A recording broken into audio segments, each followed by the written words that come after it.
చాలా మంది నా సోదరుడు భరత్ని అనకాపల్లి నియోజకవర్గ సమన్వయకర్తగా ప్రకటించిన తర్వాత చాలా మంది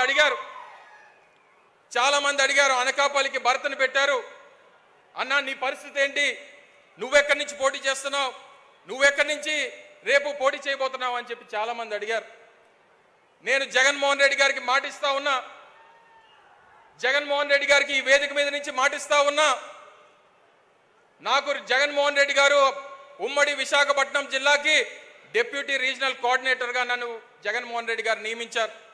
ఈ వేదిక మీద నుంచి అడుగుతున్నటువంటి ప్రతి ఒక్క ప్రశ్నకి ఈ రాష్ట్రంలో ఉన్నటువంటి అనేక మీడియా ఛానల్స్ కానివ్వండి, లేదా ఈ జిల్లాలో ఉన్నటువంటి వైఎస్ఆర్ కాంగ్రెస్ పార్టీ కార్యకర్తలకు కానీ జగన్మోహన్ రెడ్డి గారు సాక్షిగా తెలియజేస్తా ఉన్నా, నేను రాబోయేటువంటి ఎన్నికల్లో జగన్మోహన్ రెడ్డి గారి విజయం కోసం ఈ ఉమ్మడి విశాఖపట్నంలో జిల్లాలో ఉన్నటువంటి 15 నియోజకవర్గాల కోసం పనిచేస్తా.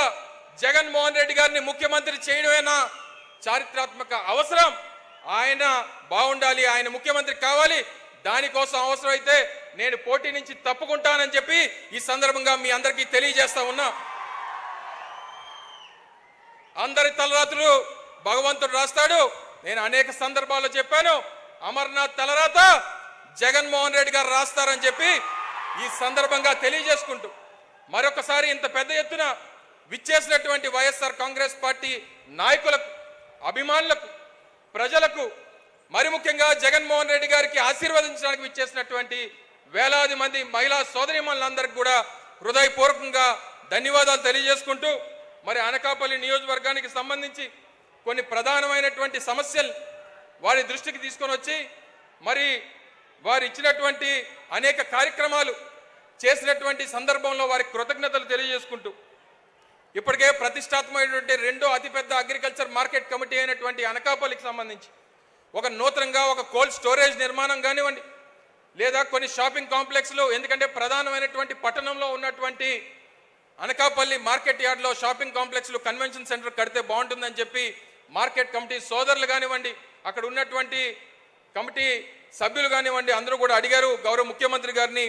వారిని కోరుతా ఉన్నా ఒక 5 కోట్ల రూపాయలు దానికి తమరు శాంక్షన్ చేయాల్సిందిగా కోరుతా ఉన్నా.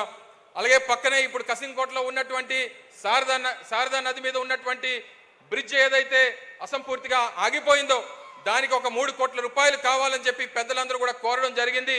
మరి గౌరవ ముఖ్యమంత్రి గారిని దాన్ని కూడా శాంక్షన్ చేయాల్సిందిగా మీ ద్వారా కోరుతా ఉన్నాం. అలాగే రేబాక నుంచి కొప్పాక వరకు డబుల్ రోడ్ చేస్తే ఇప్పటికే అనకాపల్లికి సంబంధించినటువంటి కలెక్టరేట్ కానివ్వండి, ఆ ప్రాంతం కానీ అభివృద్ధి చెందడానికి ఉపయోగపడుతుంది. దానికి ఒక 3 కోట్ల రూపాయలు కూడా వెచ్చించాలని చెప్పి కోరుతా ఉన్నా.